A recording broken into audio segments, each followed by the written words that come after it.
There are moments in life when a person gets caught up in something without even realizing it. And tonight was one of those nights for me. Everything had started out ordinary, but it carried a breaking point within, an irreversible night.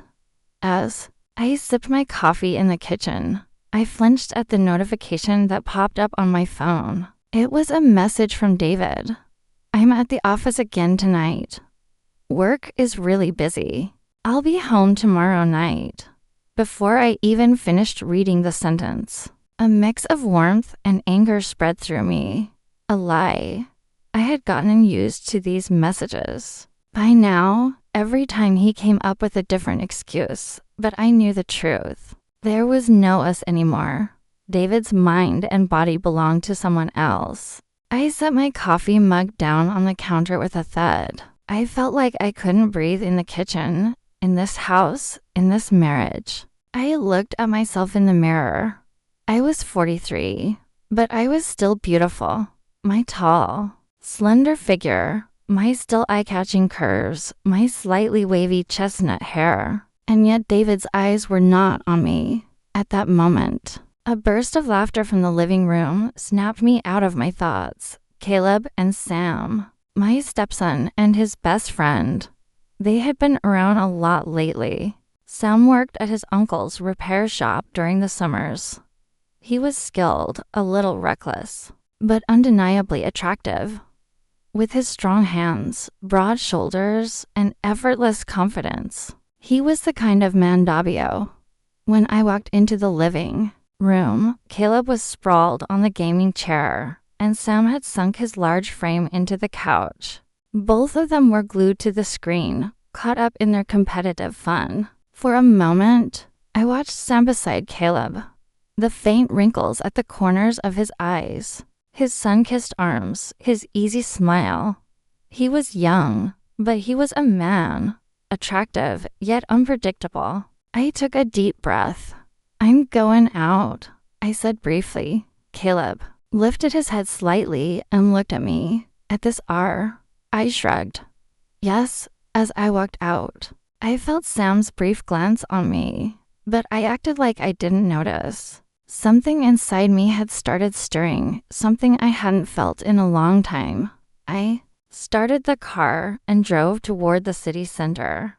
The sky had darkened and a mix of restlessness and freedom coursed through me. I didn't know exactly where I was going, but stepping into a bar didn't seem like a bad idea. I wanted to lose myself in the crowd, to forget who I was for a little. Well, when I entered the bar, it was dimly lit.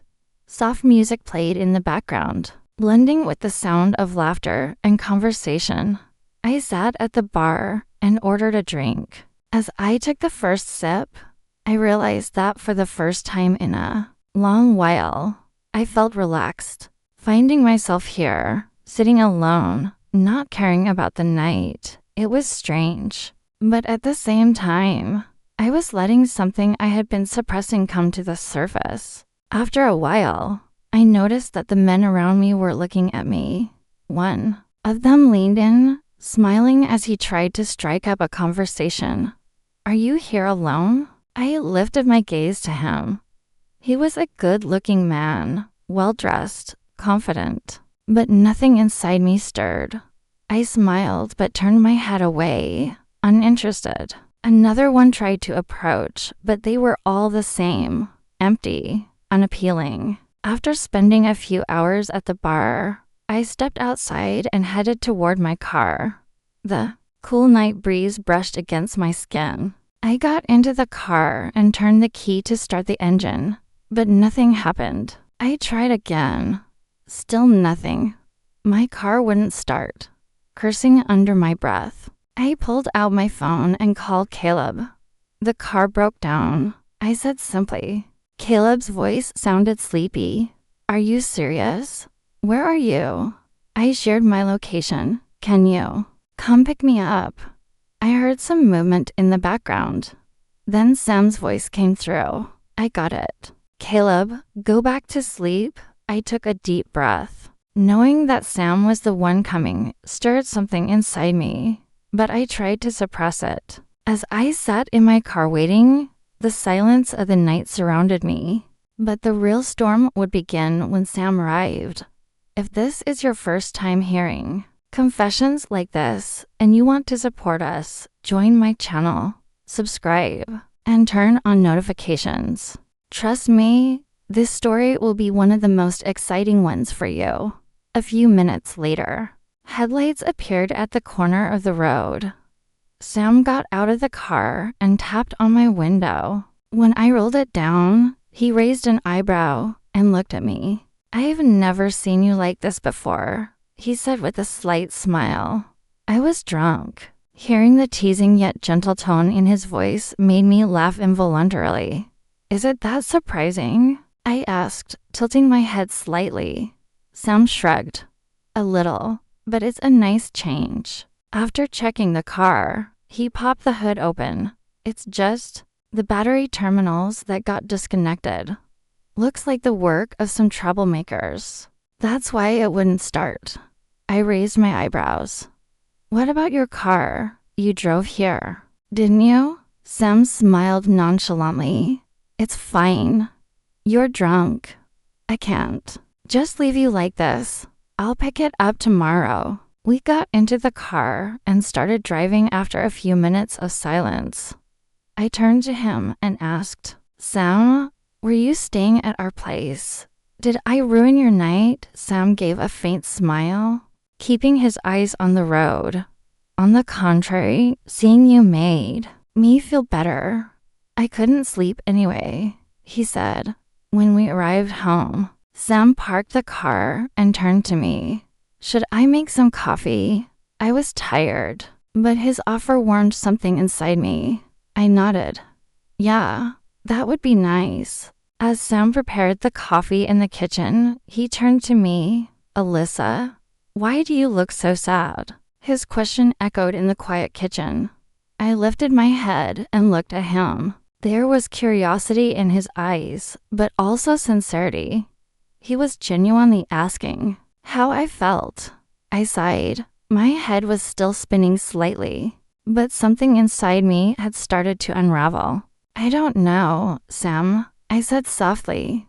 "Or maybe I do, but I don't want to say it." Sam placed the coffee cup on the counter, crossed his arms over his chest, and tilted his head slightly as he watched me. "Don't do this to yourself," he said gently. "It's obvious that something is eating you up inside." I laughed, but it was a bitter laugh. "It's not just one thing eating me up, Sam. It's a lot of things that build up over time and eventually overflow. I guess tonight was that overflow moment."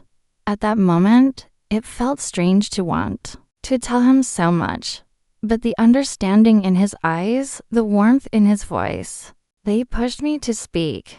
I took a deep breath, running my fingers through my hair. "David doesn't care anymore," I said, and as the words left my lips, a sense of relief washed over me. "He doesn't care about me, this house, our marriage. He's been living in another world for a long time, and I feel like I'm just hanging in the void." Sam nodded slightly, his eyes never leaving mine. "Is that why you went out tonight?" I averted my gaze. "I don't know. Maybe I just wanted to get lost, to be somewhere where no one knew me, where nothing defined me." Sam remained silent for a few seconds, then gave a small smile. "If you want to get lost, maybe what you really need is for someone to find you." At that moment, I felt something inside me unravel, but at the same time I knew I had to suppress it. I shook my head and tried to stand up, but as I lost my balance, Sam quickly reached out and grabbed my arm. Just then, the kitchen door opened, and Caleb walked in, his eyes heavy with sleep. His hair was messy, and he was rubbing his eyes. "You're back," he said, yawning. Then he frowned as he looked at me. "Alyssa, are you okay?" I smiled. "I'm fine, Caleb. Just a little drunk, that's all." Caleb furrowed his brows and glanced at Sam, but Sam, with his usual easygoing manner, simply gave a small smile. "It's okay, Caleb. I brought her home, and she'll be fine once she gets some rest, he said. Caleb sighed and nodded. All right then. Sam, thanks. I'm going to bed. Good night. Good night, Sam replied. I gave Caleb a small wave and watched as he headed to his room. When I heard the sound of his door locking, I couldn't help but smile. Caleb was always like that. He closed off his space, never letting anyone in. When the room fell silent again, Sam turned to me. Should I take you to your room? He asked, his voice low but firm. As I tried to stand up again, I stumbled and everything happened so fast. I leaned against him and his coffee cup tilted, spilling the hot liquid directly onto his shirt. Ah, damn it, he muttered, pulling at his shirt slightly. I flinched, my eyes instinctively locking onto his now coffee-soaked t-shirt. The fabric clung to his chest, outlining the firm muscles beneath. I knew I should look away, but I couldn't. Sam looked at me with a slight smile. I guess I need to change. I swallowed hard. Come on, there should be something in David's room. We can't go into Caleb's. He locked it as usual, I said, and an unintentional smile crossed my lips. We headed toward the bedroom together. As we walked, Sam placed a hand lightly on my back, steadying me. But that touch, it made me feel too much. When we entered David's room, I turned on the light softly and opened the closet, pulling out a t-shirt. You can wear this, I said, but my voice came out as little more than a whisper. As Sam took the t-shirt, he leaned toward me slightly. His eyes were locked onto mine. The distance between us was dangerously small. A moment of silence. But it was a silence filled with storms raging inside. Sam's hand lightly brushed against my wrist. Alyssa, he said in a low voice. Hearing that voice shattered something inside me, because I hadn't heard a voice like that from David in a long time. For so long, I hadn't allowed a man to look at me this way. But now, I was here, and I couldn't escape Sam's gaze. Sam averted his eyes from me and shook his head slightly. It's nothing, he said, beginning to take off his shirt. But I couldn't suppress the feelings stirring inside me. As I watched his body, the strong muscles appearing right before my eyes, I realized I was losing control of something. When Sam moved to put on the t-shirt, a voice inside me told me to stop him, and I listened to that voice. Stop, I said, my voice soft but firm. Sam froze mid-motion, his hands pressing the t-shirt against his chest as he looked at me. Why? He asked, his voice carrying a slight hesitation. Without looking away from him, I took a few steps closer. Fueled by the courage of alcohol, I broke free from the chains of emotions I had suppressed for so long. At the bar tonight, I said, keeping my eyes locked on his, many handsome, successful men tried to talk to me. They all tried to get my attention. Sam swallowed but said nothing. He just watched me. I took a deep breath, pushing myself further. But none of them affected me the way you do, Sam. My words hung in the air. The silence of the room merged with the rhythm of our heartbeats. Sam's breathing had quickened, his eyes flickering away from mine, but at the same time, betraying the battle he was fighting within himself. I held his gaze. Tell me why. Sam parted his lips as if to speak, then closed them again. He looked like he didn't know what to say, but the look in his eyes, it told me everything. Finally, he lowered his head slightly, his voice soft but steady. Because you've been different to me from the very beginning, Alyssa. Something inside me snapped. The space between us had closed so much that I could feel his breath on my face. I didn't know where to put my hands. My mind was clouded, but at the same time, I felt clearer than ever. Sam's hand gently touched my cheek.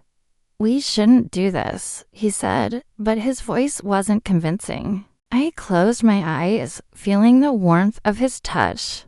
"But you want to," I whispered. And in that moment, Sam let go of all his hesitation. He lowered his head, his lips nearing mine, and finally, without being able to hold back the emotions that had been building up inside me for years, he kissed me. His kiss was gentle at first, careful, but when I didn't pull away, it deepened. His hands slid to my waist, pulling me closer. When I placed my fingers on his chest, I could feel the rhythm of his heartbeat beneath his muscles. This moment, this feeling, everything about it should have been so wrong, yet it felt so right. We kissed until we were breathless, but this was only the beginning. Sam's breath still lingered on my lips. The air between us was charged, and we had reached a point of no return. But suddenly Sam pulled back. His eyes locked onto mine as if he were questioning what he had just done. "Caleb," he whispered, his voice filled with concern, but also laced with the sparks of desire. I smiled, looking straight at him without even blinking in his room. I said, my breath still uneven. "The door is locked. If it opens, we'll hear it." Sam hesitated for a moment.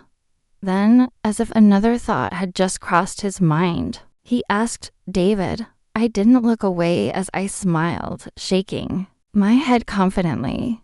"He's not coming home tonight." As I said those words, I felt a strange lightness inside me. It was as if I had just broken the chains of a long-standing captivity. Sam was staring at me, but now his eyes held not hesitation, only surrender. "We can lock the door too," I said, my voice low but carrying a clear invitation. Sam's pupils dilated, his breathing quickened. He paused for a few seconds, then reached out and slowly closed the door. The soft click of the lock echoed through the room, intensifying the tension between us. But when he turned around, his eyes landed on my dress lying on the floor. He lifted his head in surprise, only to find me lying on the bed. His gaze slowly traveled over me, and I could feel the way he held his breath. There was hesitation in his eyes, but also a desire he was struggling to suppress. I didn't move. I just watched him. "What are you going to do, Sam?" I asked, my voice low and deliberate. At that moment, something inside Sam snapped. Without taking his eyes off me, he moved forward slowly. With steady steps, he approached the bed, placing his knees on the mattress as he leaned in closer to my face. His eyes remained locked onto mine. The space between us was almost non-existent. Then, in a hushed and deep voice, he whispered, "You are the most beautiful thing I have ever seen in my life." His words carved themselves into my heart, spreading a warmth inside me that I hadn't felt in a long time. I wanted to say something, but the words got caught in my throat. Sam leaned in even closer, and in that moment, time stood still. When I least expected it, I found my hands on Sam's back. I was drunk. My senses and cognition were very low, but I was sober enough to feel the enormity of what was inside me. It felt better than I could have imagined. I missed it. And the strangest thing was that I liked it more than I had ever felt before. It could have been the intoxication. It could have been Sam. It could have been his big body. Sam was panting, looking so excited and red. It went on and on and on. At one point, my body contracted like crazy despite all the alcohol. I made a loud noise. Sam got agitated. I thought I should shut up. So I took one hand off Sam's back and pressed it to my mouth. Sam then closed his eyes. I felt his hands tighten, then his whole body. Finally, I said, "Don't be afraid and don't stop." Sam let go completely. I could feel it in Sam's reactions. Along with the warmth inside me, he lay down beside me as we talked about the beauty of what we had just experienced. Exhaustion took over, and we both drifted off to sleep. Time felt as if it had stopped. As the night went on, I stirred slightly and opened my eyes. In the dim light of the room, I saw Sam sitting at the edge of the bed. He picked up his t-shirt from the floor and hesitated for a moment. I just watched. With quiet, careful movements, he turned toward the door. I could guess what was running through his mind. He was making sure there was no risk of getting caught by Caleb or David. It was logical, but this wasn't just about logic. I smiled as Sam silently opened the door and stepped out. I whispered softly after him, "Sam, this wasn't just the alcohol." He paused but didn't turn around. I continued, letting the certainty in my voice be heard. "I'm looking forward to the days ahead. Wait for me." And then the door closed. But I knew this wasn't an ending. It was just the beginning. If this is your first time hearing confessions like this, and you want to support us, join my channel, subscribe, and turn on notifications. Trust me, this story will be one of the most exciting ones for you.